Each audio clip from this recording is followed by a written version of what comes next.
ti ilẹ̀ èmi fúnra mi pé ẹjọ́ èmi fúnra mi pé Chief Ọlọ́gbà ní ọjọ́ tí Dikin Ajíbóyè láìpẹ́ ìbóyá last week ẹ̀méjì mo pé Chief Ọlọ́gbà kò gbé fóònù mi mi ò gbọ́dọ̀ ṣe pèlè yẹn o ẹ má parọ́ o inú ti bí mi o lẹ́yìn ìgbà tí mo pe Chief Ọlọ́gbà tí ó gbé fóònù mo wá pe Chief Asánlú mo pè yín abẹ́ pè yín mo pe Chief Ode mo pe Chief Esikinsọlọ mo pe Chief Esikanlẹ́jẹ wípé ẹnìkan ìfọwọ́ pa idà ọba tírélà tó ti lọ kò ṣe sẹ́wọ́ sí mọ́ o Chief Ọlọ́gbà mi bẹ̀rù ẹ o and fún àrífín tó tẹ̀sí fún mi láti èní lọ ìwọ ò ṣe Chief Ọlọ́gbà mọ́ orí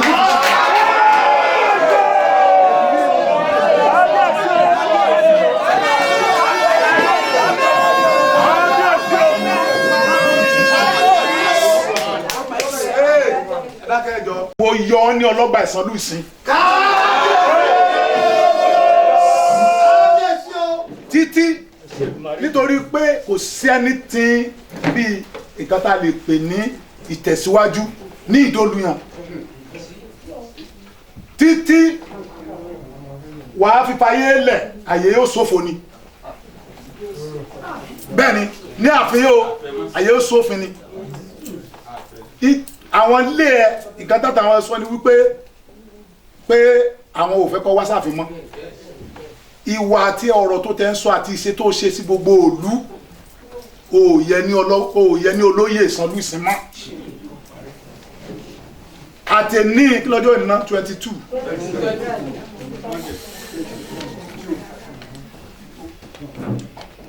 àwọn lélóyè ẹ̀yin lé náà lẹ́sì yọ àbí bẹ́ẹ̀ kọ́ bẹ́ẹ̀ ni àbí bẹ́ẹ̀ kọ́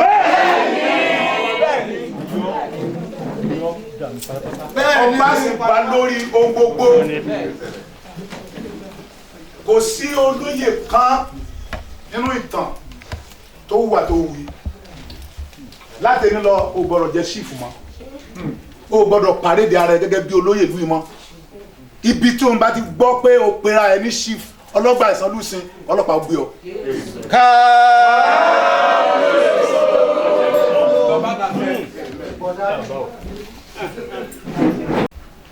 ẹ̀yin ìlú bí mo bá béèrè lọ́wọ́ àwọn ilé wa lókè àgbọn ó yẹ kí n wà ní ipò ọba kẹẹ̀ẹ́dógún tàbí ọba kẹtàdínlógún gbogbo wọn ní àkókò tí wọ́n lo àkókò tí wọ́n dáadáa èmi ò gbọ́ pé olóyè kan kó yọ ọba lẹ́nu rí ìgbà tí ẹ̀yin ilé Ọlọ́gbà tẹ́ ẹ ti sí ọmọ oyè yàn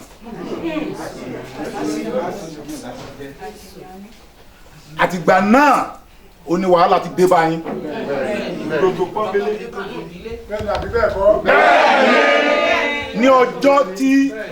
ní ọjọ́ tí ẹ yan Níyì Àlàdé tí ó kúnlẹ̀ oyè ó dá wàhálà lẹ̀ sínú ìlú yìí nígbà ayé ọba Solomon Abọ́lárìn àtìgbà náà lẹ ti máa ń sọ pé Ọlọ́gbà ló ní ìlú ta ló pa ìtàn yẹn fún yín rí bí ó bá ṣe pé ọkùnrin ni so ẹ̀yin bá bá mi lọ́rùn ẹ dìde o Àyìnlá Orímádégún ẹ dìde èmi ọba Dr. Solomon Olúgbénga Olóyèdé sọ fún ìwọ Níyì Àlàdé dìde nàró mo sí fìlà fún àwọn bàbá mi ní ìṣe fún wọ ṣùgbọ́n látẹ̀mí torí lọ ó ṣe Ọlọ́gbà Ìsànlú Ìsìn henceforth I have removed you from that seat.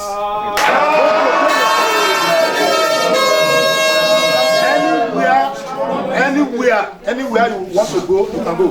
But henceforth, don't enter into this palace. And then you know Ọlọ́gbà ẹ gbọ́ ilé yìí wà kó mọ̀ ní olórí látẹ̀ní lọ bẹ́ẹ̀ bá fẹ́ ṣe ìpàdé ẹ máa ṣe ìpàdé ní ilé ẹni ìsìn ọ̀rẹ́ ọba bí èmi ṣe fojú wo òun ní àgbà ní ọjọ́ orí oyè rẹ̀ lè mọ̀ tó àgbà ṣùgbọ́n oyè rẹ̀ tẹ̀ ti di àgbàlagbà torí ọ̀rẹ́ ọba èmi ni mo fi jẹ́.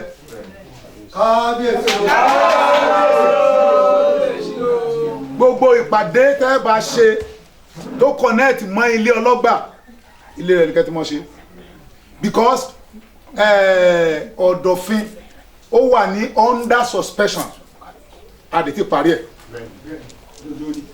so therefore ẹni tí ẹ máa ṣe ìpàdé ńlé rẹ̀ òun náà ni ìnísìn tí pálọ̀ rẹ̀ ò bá gbà yín tí ò sì ní họ́ọ̀lù ẹ̀ tún yóò wá bòmíràn ìpàdé tí ẹ bá ṣe ó gbọ́dọ̀ wà ń bẹ̀ Olúwa ràn yín lọ́wọ́. Ẹ̀dá dúpẹ́.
Good afternoon. Yes, sir. Could you please brief us about what transpired in the palace today?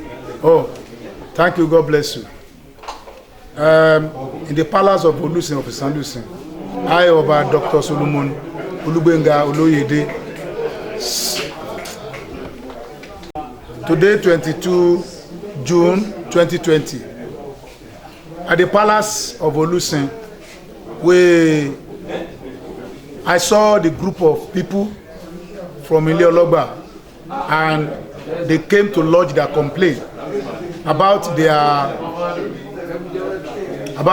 chief that has not been bringing progress.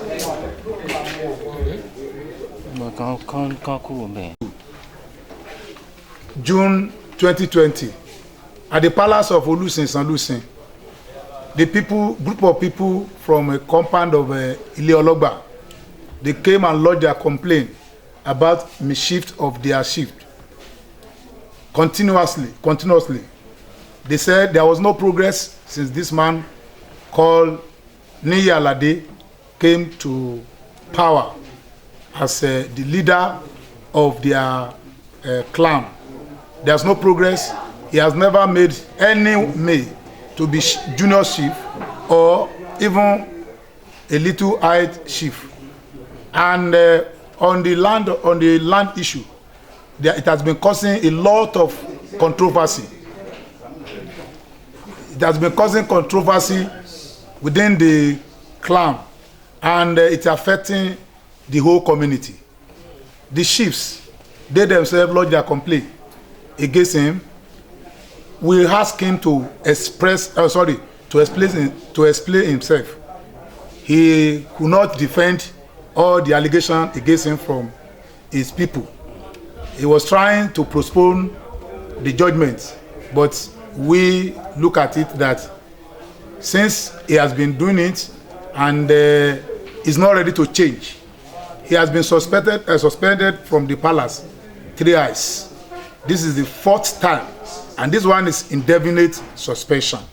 So it's to rule to the the ascent of the land, I mean the ascentors. This man has never bring any progress to the community. If he bring anything, he will collect the double of the money that he use. So, and since his people, they are tired of him, and I look at it with other chiefs.